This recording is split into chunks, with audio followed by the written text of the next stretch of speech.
Hello my student, आप लोग कैसे हैं। उम्मीद करता हूं कि आप लोग बहुत ही बढ़िया होंगे। ठीक है, तो आज की इस वीडियो में हम लोग क्लास 12 के केमिस्ट्री के टॉप 70 ऑब्जेक्टिव इस वीडियो में कवर करने वाले। ठीक है, मोस्ट वीवीआई ऑब्जेक्टिव इस वीडियो में हम लोग केमिस्ट्री के कवर करेंगे। आप लोग इस वीडियो को शुरू से अंत तक देखिएगा। ठीक है, आप लोग प्रत्येक का आंसर 3 से 4 सेकंड के अंदर बताइएगा। आप लोग को इस वीडियो में हम लोग 70 के 70 ऑब्जेक्टिव आपको याद कराने वाला हूँ। ठीक है, इसलिए आप लोग शुरू से अंत तक देखिएगा। अगर आप लोग वीडियो पर पहली बार आएँ तो वीडियो को लाइक जरूर करें, और इस चैनल पर पहली बार आएँ तो चैनल से पहले जुड़ने के लिए चैनल को जरूर सब्सक्राइब करें। ठीक है, इसका पीडीएफ टेलीग्राम चैनल पर फ्री में अपलोड कर दिया जाता है। ठीक है, वहाँ से आप लोग जाकर डाउनलोड कर सकते हैं। अगर आप लोग chapter wise physics, chemistry, biology का नहीं पढ़े हैं, ठीक है, ऑब्जेक्टिव, तो आप लोग जरूर जाकर देख लीजिए। लिंक आपको डिस्क्रिप्शन में देखने को मिल जाएगा। ओके, चलिए तो हम लोग स्टार्ट करते हैं क्वेश्चन नंबर फर्स्ट की ओर। आप लोग सुनिएगा। ठीक है, क्वेश्चन नंबर फर्स्ट में करा, निम्नलिखित में से कौन सा संयोजक ठोस है, बताइएगा। निम्नलिखित में से कौन सा संयोजक ठोस है, तो सहसंयोजक ठोस आपका हीरा होता है। कौन होता है? हीरा होता है। इसका राइट आंसर बी हो जाएगा। ओके, याद रखिएगा। क्वेश्चन नंबर 2 में करा, लोहे का प्रमुख या मुख्य ऑक्साइड का नाम क्या है, बताइएगा। लोहे का मुख्य ऑक्साइड कौन सा होता है, तो लोहे का मुख्य ऑक्साइड का नाम होता है हेमेटाइट। क्या होता है? Hematite. Option number B right answer हो जाएगा। नेक्स्ट क्वेश्चन की ओर बढ़ जाते हैं। क्वेश्चन नंबर देखिएगा 3।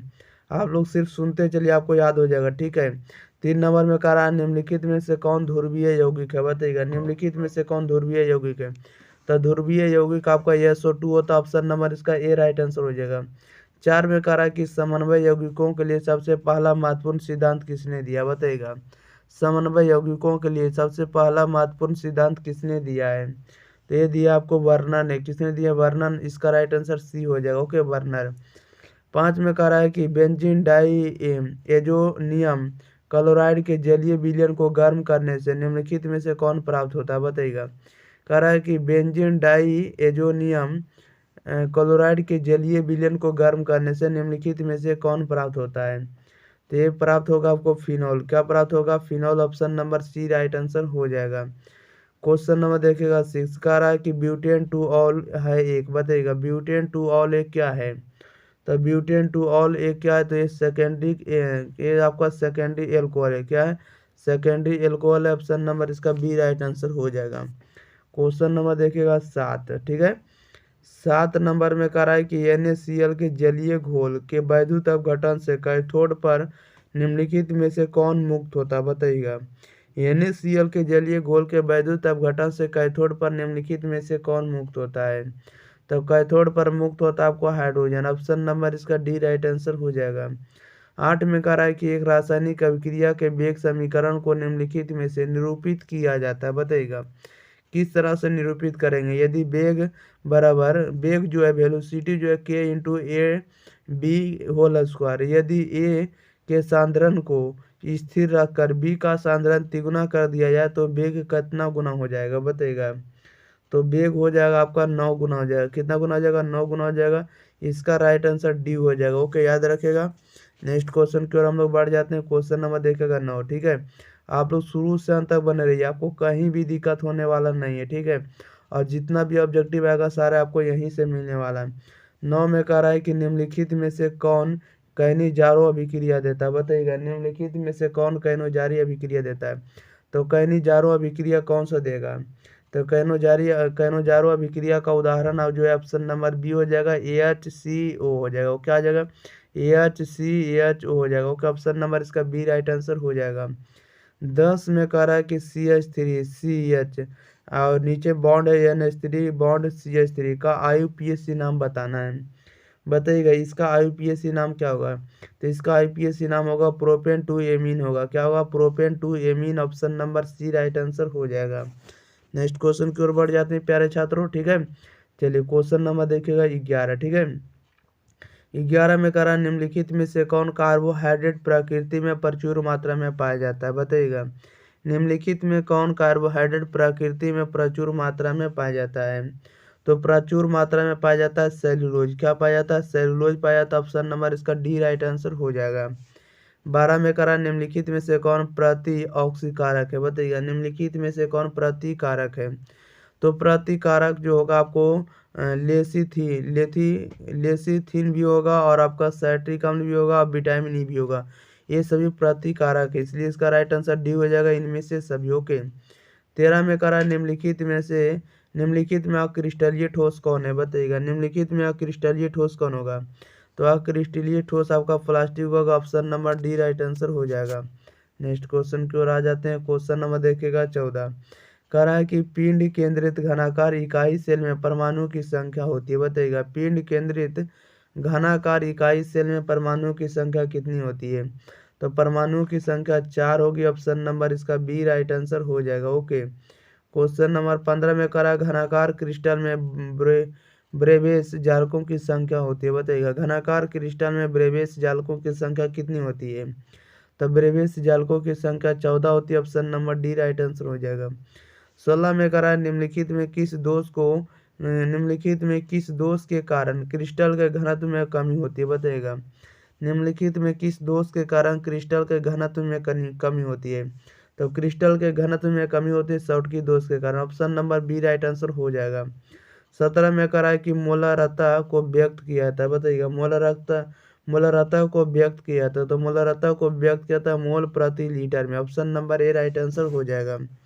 नेक्स्ट क्वेश्चन की ओर बढ़ जाते हैं। क्वेश्चन नंबर देखिएगा 18 में करा यदि विलायक के 1000 ग्राम में ग्लूकोज का 18 ग्राम उपस्थित है, ठीक है, तो घोल को क्या कहा जाएगा, बताइएगा।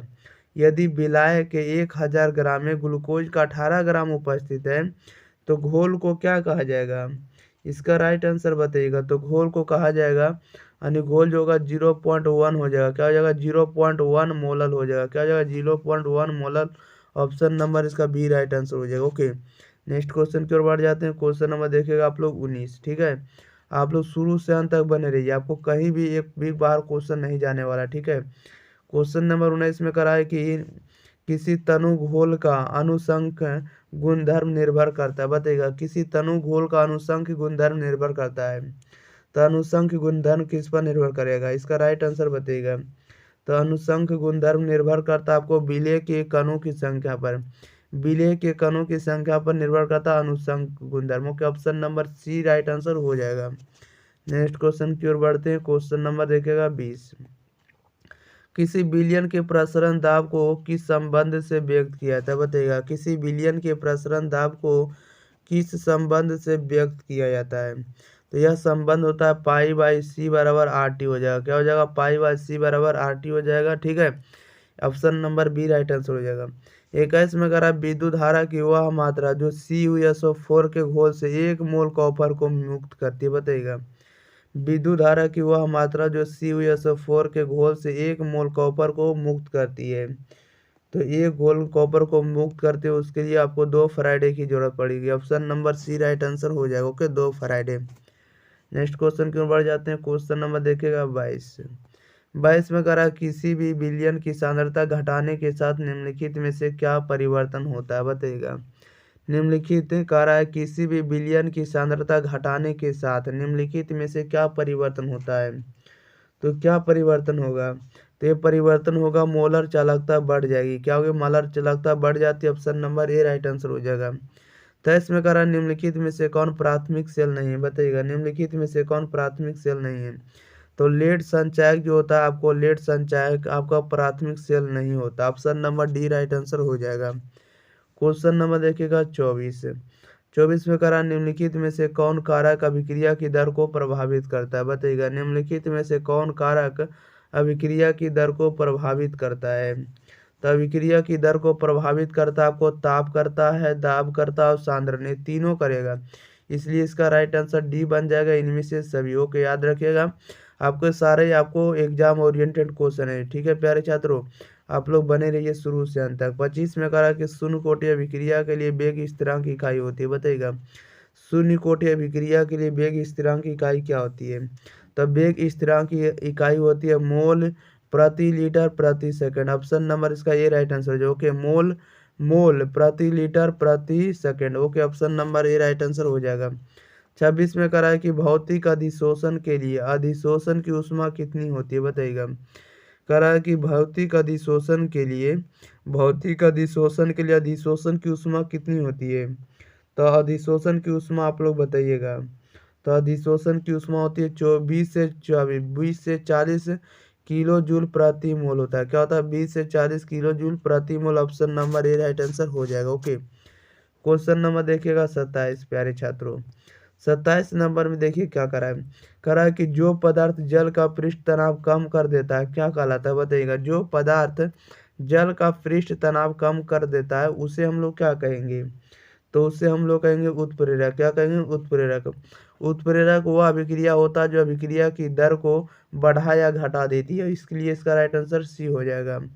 28वें करा निम्नलिखित में कौन जल में कोलाइडी विलयन का निर्माण करता है? बताइएगा। निम्नलिखित में कौन जल में कोलाइडी विलयन का निर्माण करता है? तो कोलाइडी विलयन का निर्माण करेगा आपको स्टार्च। क्या करेगा? Starch. Option number C right answer हो जाएगा। 29 में करा निम्नलिखित में से कौन पाइसी कारक है? बताइएगा। निम्नलिखित में से कौन पाइसी कारक है? तो पाइसी कारक का उदाहरण आपका साबुन होता। Option number A right answer हो जाएगा। नेक्स्ट क्वेश्चन की ओर बढ़ जाते हैं। क्वेश्चन नंबर देखिएगा 30 नंबर में कह रहा है कि कैलामाइन निम्नलिखित में किस धातु का अयस्क है? बताइएगा। कैलामाइन निम्नलिखित में किस धातु का अयस्क होता है? तो कैलामाइन अयस्क होता है जिंक का अयस्क होता है। Option number D right answer हो जाएगा। 31 में कह रहा है कि मांड पराक्रम के द्वारा निम्नलिखित में किस धातु का शुद्धिकरण किया जाता है? बताइएगा। मांड पराक्रम मतलब मांड मेथड के द्वारा निम्नलिखित में से किस धातु का शुद्धिकरण किया जाता है? तो ये शुद्धिकरण किया जाता है आपको निकेल का। मांड पराक्रम में हम लोग निकेल धातु को शुद्ध करेंगे। Option number A right answer हो जाएगा। 32 में कह रहा है कि थर्मोआइट विधि में निम्नलिखित में कौन अपकारक है? बताइएगा। कह रहा है कि थर्मोआइट विधि में निम्नलिखित में से कौन अपकारक होता है? तो ये अपकारक होता है आपको एल्युमिनियम। ऑप्शन नंबर इसका डी राइट आंसर हो जाएगा। नेक्स्ट क्वेश्चन की ओर बढ़ जाते हैं। क्वेश्चन नंबर देखिएगा 33। करा लोहा धातु के निष्कर्षण के दरमियान निम्नलिखित में से कौन धातु मल के रूप में प्राप्त होता है? बताइएगा। लोहा धातु के निष्कर्षण के दरमियान निम्नलिखित में से कौन धातु मल के रूप में प्राप्त होता है? तो धातु मल के रूप में क्या प्राप्त होगा? तो धातु मूल के रूप में प्राप्त होगा आपको CaSiO3। Okay, CaSiO3 option number इसका सी राइट आंसर बन जाएगा। ओके, नेक्स्ट क्वेश्चन की ओर हम लोग बढ़ जाते हैं। क्वेश्चन नंबर देखिएगा आप लोग 34 की ओर। आप लोग शुरू से अंत तक देखते चलिएगा, ठीक है। सभी क्वेश्चन हम आपको कवर कराएंगे। एग्जाम में जो भी ऑब्जेक्टिव ओरिएंटेड है, जो आने वाले सभी ऑब्जेक्टिव हम आपको वीडियो के अंदर कवर करने वाले हैं। 34 में करा कि सबसे कम क्वथनांक वाली गैस है। बताइएगा। सबसे कम क्वथनांक वाली गैस कौन सी है? तो सबसे कम क्वथनांक वाली गैस आपका हीलियम है। ऑप्शन नंबर इसका बी राइट आंसर हो जाएगा। 35 में करा निम्नलिखित में से कौन हाइड्रोजन बंधन नहीं बनाता है? बताइएगा। निम्नलिखित में से कौन जो है हाइड्रोजन बंधन नहीं बनाएगा? तो हाइड्रोजन बंधन नहीं बनाता है, इसका राइट आंसर बताइएगा। तो हाइड्रोजन बंधन नहीं बनाता HCl। Option number C right answer हो जाएगा। ओके, 36 में करा ऑक्सीजन और ओजोन है। बताइएगा। ऑक्सीजन और ओजोन क्या है? तो ऑक्सीजन और ओजोन जो है आपका अपरूप है। क्या है? अपरूप है। Option number C right answer हो जाएगा। नेक्स्ट क्वेश्चन की ओर बढ़ जाते हैं। क्वेश्चन नंबर देखिएगा 37। निम्नलिखित में से कौन द्विभाषमी अम्ल है? बताइएगा। निम्नलिखित में से कौन द्विभाषमी अम्ल है?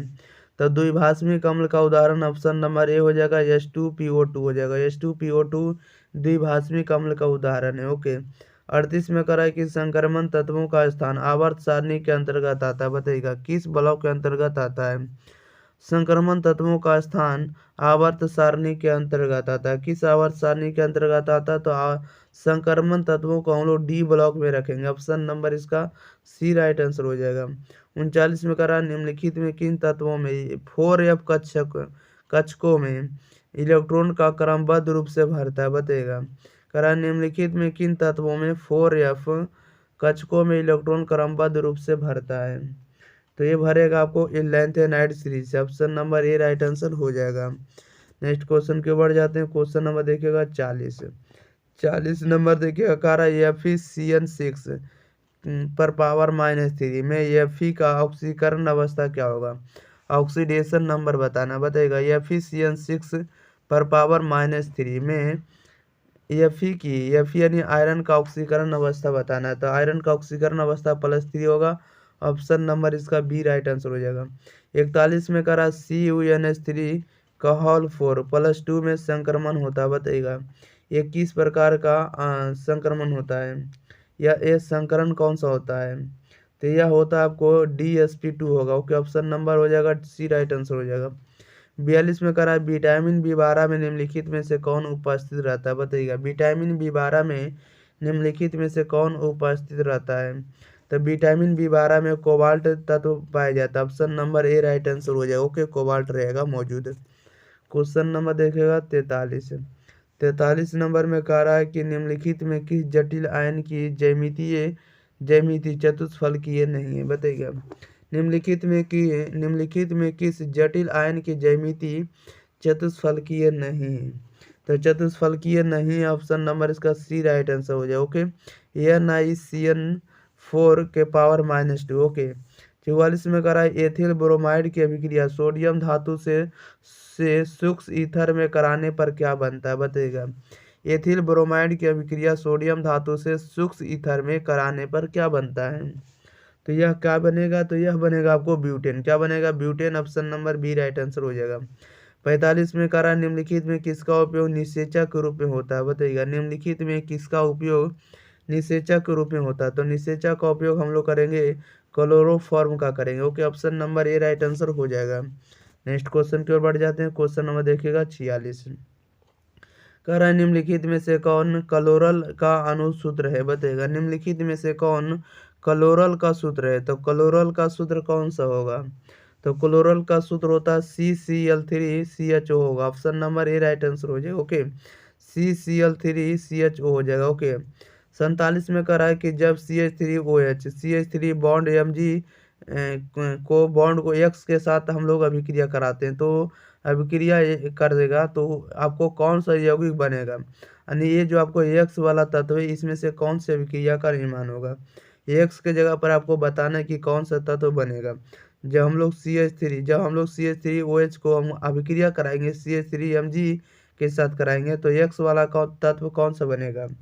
तो X वाला तत्व का निर्माण होगा मीथेन। क्या बनेगा? Methane. Option number C right answer हो जाएगा। नेक्स्ट क्वेश्चन की ओर जाते हैं। क्वेश्चन नंबर 48 में कह रहा है कि सामान्य सूत्र जो एल्केनॉल के सजातीय रूप को प्रदर्शित करता है वह क्या होगा, बताइएगा। सामान्य सूत्र जो एल्केनॉल के सजातीय समूह को प्रदर्शित करता है वह क्या होगा? तो वह आपका होगा CnH2n+2O होगा। क्या होगा? CnH2n+2O होगा। ओके, ऑप्शन नंबर इसका सी राइट आंसर हो जाएगा। 49 में कह रहा है एथेनॉल का समावयवी निम्नलिखित में से कौन है, बताइएगा। एथेनॉल का समावयवी निम्नलिखित में से कौन है? तो एथेनॉल का समावयवी होता है डाई मेथिल ईथर होता है। क्या होता है? Di methyl ether. Option number इसका बी राइट आंसर हो जाएगा। नेक्स्ट क्वेश्चन की ओर बढ़ जाते हैं 50 की ओर। कह रहा है निम्नलिखित में से कौन ल्यूकास अभिकर्मक है, बताइएगा। निम्नलिखित में से ल्यूकास अभिकर्मक कौन है? तो ल्यूकास अभिकर्मक का उदाहरण कौन सा होगा? तो ल्यूकास अभिकर्मक का उदाहरण होगा अनाद्र ZnCl2 एवं सांद्र HCl होगा। ओके, अनाद्र ZnCl2 एवं सांद्र HCl होगा। ये आपका ल्यूकास अभिकर्मक का उदाहरण हो जाएगा। ओके, नेक्स्ट क्वेश्चन की हम लोग बढ़ जाते हैं प्यारे साथियों, देखिएगा। नेक्स्ट क्वेश्चन में देखिएगा क्या कर रहा है। क्वेश्चन नंबर हम लोग अब देखेंगे 51। देखिएगा 51 नंबर में क्या कर रहा है। 51 नंबर में देखिए क्या कर रहा है रेक्टिफाइड स्पिरिट में होता है रहता है, बताइएगा। रेक्टिफाइड स्पिरिट में क्या रहता है? तो रेक्टिफाइड स्पिरिट में क्या रहेगा, यानी कितना प्रतिशत आपको एल्कोहल रहने वाला है? तो रेक्टिफाइड स्पिरिट में जो रहेगा वो कितना प्रतिशत रहेगा एल्कोहल? तो ये रहेगा आपको 95.5% एल्कोहल रहेगा। Option number B right answer हो जाएगा। 52 में कह रहा है कि एल्डिहाइड एवं कीटोन दोनों का सामान्य सूत्र बताइएगा। एल्डिहाइड एवं कीटोन दोनों का सामान्य सूत्र क्या होता है? तो इन दोनों का समान सूत्र होता है इन दोनों का एल्डिहाइड और कीटोन का समान सूत्र होता है CnH2nO होता है। क्या होता है? CnH2nO होता है। ऑप्शन नंबर इसका बी राइट आंसर हो जाएगा। 53 में कह रहा है कि आइसोप्रोपिल एल्कोहल को ऑक्सीकरण से निम्नलिखित में से कौन प्राप्त होता है, बताइएगा। आइसोप्रोपिल एल्कोहल के ऑक्सीकरण से निम्नलिखित में से कौन सा प्राप्त होगा? तो यह प्राप्त होगा आपको एसीटोन प्राप्त होगा। क्या प्राप्त होगा? Acetone. Option number A right answer हो जाएगा। नेक्स्ट क्वेश्चन की ओर बढ़ जाते हैं। क्वेश्चन नंबर देखिएगा 54। कह रहा है कि कैल्शियम एसीटेट और कैल्शियम फॉर्मेट के मिश्रण को गर्म करने पर निम्नलिखित में से क्या बनता है? कैल्शियम एसीटेट और कैल्शियम फॉर्मेट के मिश्रण को गर्म करने पर निम्नलिखित में से क्या बनेगा? तो हम इसको गर्म करने पर यानी कैल्शियम एसीटेट और कैल्शियम फॉस्फेट को गर्म कर देंगे तो हमें क्या प्राप्त होगा? तो हमें प्राप्त होने वाला है आपको एसीटल्डिहाइड प्राप्त होगा। क्या मिलेगा? Acetaldehyde. Option number D right answer हो जाएगा। 55 में कह रहा है निम्नलिखित में किस यौगिक में कार्बोक्सिल समूह उपस्थित नहीं है? बताइएगा निम्नलिखित में किस यौगिक में कार्बोक्सिल समूह उपस्थित नहीं है? तो कार्बोक्सिल समूह उपस्थित नहीं होता तो पिकरिक अम्ल में संबंधित नहीं होता। ओके, यानी पिकरिक अम्ल में जो होता है कार्बोक्सिलिक समूह उपस्थित नहीं रहता। ऑप्शन नंबर इसका सी राइट आंसर हो जाएगा। नेक्स्ट क्वेश्चन की ओर बढ़ जाते हैं। क्वेश्चन नंबर देखिएगा 56। कह रहा है कि मोनो कार्बोक्सिलिक अम्ल निम्नलिखित में किसका क्रियाशील समूह है? बताएगा मोनो कार्बोक्सिलिक अम्ल निम्नलिखित में किसका क्रियाशील समूह है? तो यह उदाहरण होता है आपका ईस्टर का। Option number A right answer हो जाएगा ईस्टर। 57 में कह रहा है निम्नलिखित में किस अभिकर्मक के द्वारा फॉर्मिक अम्ल एवं फॉर्मल्डिहाइड के बीच विभेद किया जा सकता है? बताइएगा निम्नलिखित में किस अभिकर्मक के द्वारा फॉर्मिक अम्ल एवं फॉर्मल्डिहाइड के बीच विभेद किया जा सकता है? तो यह किया जा सकता है आपको NaHCO3 के साथ। ऑप्शन नंबर इसका डी राइट आंसर बन जाएगा। ओके, नेक्स्ट क्वेश्चन की ओर हम लोग आगे बढ़ते हैं। क्वेश्चन नंबर 58 में करा जब फॉर्मिक अम्ल को सांद्र H2SO4 के साथ गर्म किया जाता है यानी उष्मा हम लोग जब देंगे तब निम्नलिखित में से क्या बनता है? बताइएगा जब फॉर्मिक अम्ल को सांद्र H2SO4 के साथ गर्म किया जाता है तब निम्नलिखित में से क्या बनता है? तो यह बनेगा आपको CO बनेगा। क्या बनेगा? CO बनेगा यानी कार्बन मोनोऑक्साइड। 59 में कह रहा है कि प्राइमरी एमीन का क्रियाशील मूलक है। बताइएगा प्राइमरी एमीन का क्रियाशील मूलक क्या होता है? तो प्राइमरी एमीन का क्रियाशील मूलक आपको NH2 होता है। क्या होता है? NH2 होता है। ये जो आपको लगा हुआ है ना इस तरह का यानी माइनस जैसा, तो माइनस हम लोग इसको नहीं पढ़ेंगे, इसको पढ़ेंगे बॉन्ड पढ़ेंगे। ठीक है, बंधन यानी bond NH2। Option number B right answer बन जाएगा। 60 में कह रहा है एथिल एमीन की अभिक्रिया नाइट्रस अम्ल से कराने पर क्या बनता है? बताइएगा एथिल अमीन की अभिक्रिया नाइट्रस अम्ल से कराने पर क्या बनता है? तो इसको कराने पर हमें बनेगा C2H5OH बनेगा। क्या बनेगा? C2H5OH। Option number A right answer हो जाएगा। क्वेश्चन नंबर देखिएगा 61 की ओर। 61 में कह रहा है कि निम्नलिखित में किसमें एल्काइलेशन संभव है? बताइएगा निम्नलिखित में किसमें एल्काइलेशन संभव है? तो एल्काइलेशन किसमें संभव होता है? तो यह संभव होता है आपको प्राइमरी एवं सेकेंडरी दोनों में। ठीक है, प्राइमरी और सेकेंडरी दोनों में संभव होता है। 62 में कह रहा है निम्नलिखित में सर्वाधिक मीठा शर्करा कौन है? बताइएगा निम्नलिखित में या निम्न में कौन सर्वाधिक मीठा शर्करा है? निम्नलिखित में कौन सर्वाधिक मीठा शर्करा होता है? तो सर्वाधिक मीठा शर्करा जो होता है आपको फ्रक्टोस होता है। क्या होता है? फ्रक्टोस होता है। नहीं, फ्रक्टोज हम लोग उसे कह सकते हैं। Option number B right answer हो जाएगा। 63 में करा निम्नलिखित में से कौन या निम्न में से कौन अस्टीरॉयड से संबंधित है? बताइएगा निम्नलिखित में से कौन अस्टीरॉयड से संबंधित है? तो अस्टीरॉयड से संबंधित होता है विटामिन डी संबंधित होता है। Option number D right answer हो जाएगा।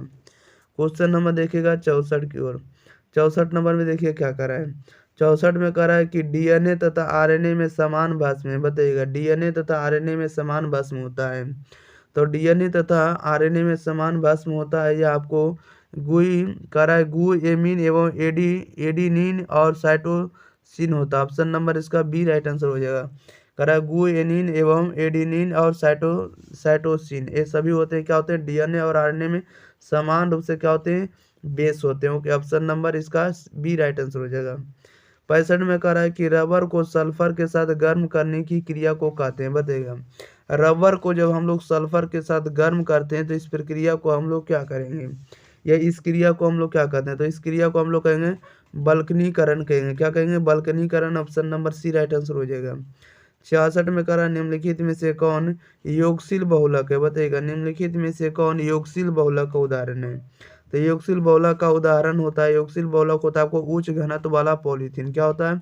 तो उच्च घनत्व वाला पॉलीथीन। ऑप्शन नंबर इसका सी राइट आंसर हो जाएगा।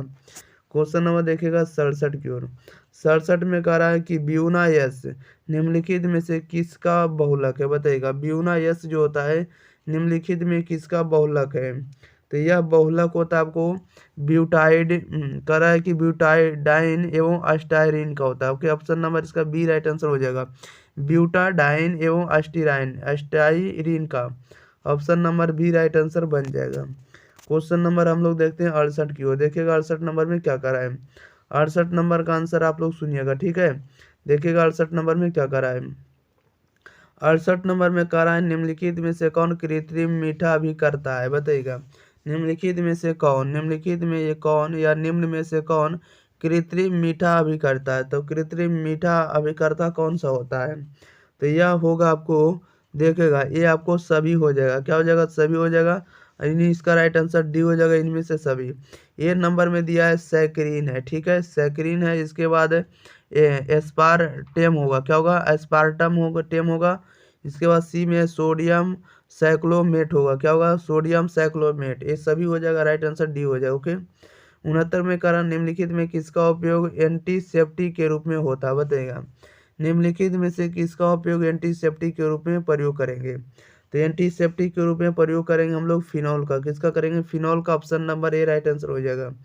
70 में कारण निम्नलिखित में किसमें bond C double O, sorry इसको हम लोग कर सकते हैं सी ओ, ठीक है, C bond C double bond O समूह उपस्थित रहेगा, बताएगा। ये जो आपको लिखा हुआ फिगर जो है, संरचना सूत्र जो है, ये किसमें उपस्थित रहेगा।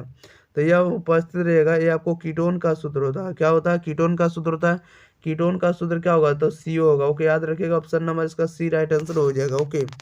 चलिए, तो इस वीडियो में हम लोग 70 के 70 ऑब्जेक्टिव हम लोग कंप्लीट कर लिए, ठीक है। आप लोग को इस वीडियो में सारे के सारे ऑब्जेक्टिव याद हो गए होंगे, ठीक है। तो आप लोग इस वीडियो को ज़्यादा से ज़्यादा दोस्तों के पास शेयर करिए, चैनल को सब्सक्राइब करिए और दोस्तों को आप लोग जरूर बताइए चैनल के बारे में, ठीक है। इसी चैनल पर आप लोगों को बढ़िया से बढ़िया कंटेंट आप लोगों को प्रोवाइड किया जाएगा, ओके। जिस भी तरह से हो सकता है हम आपको हेल्प करने का प्रयास करेंगे, ठीक है। और आप लोग कमेंट बॉक्स में जरूर बताइएगा कि आपको किस पर आप लोगों को वीडियो चाहिए, ठीक है। कमेंट बॉक्स में जरूर बताइए, ओके। मिलते हैं इसी के साथ हम लोग अगले वीडियो के साथ, तब तक के लिए thank you for watching this video, धन्यवाद।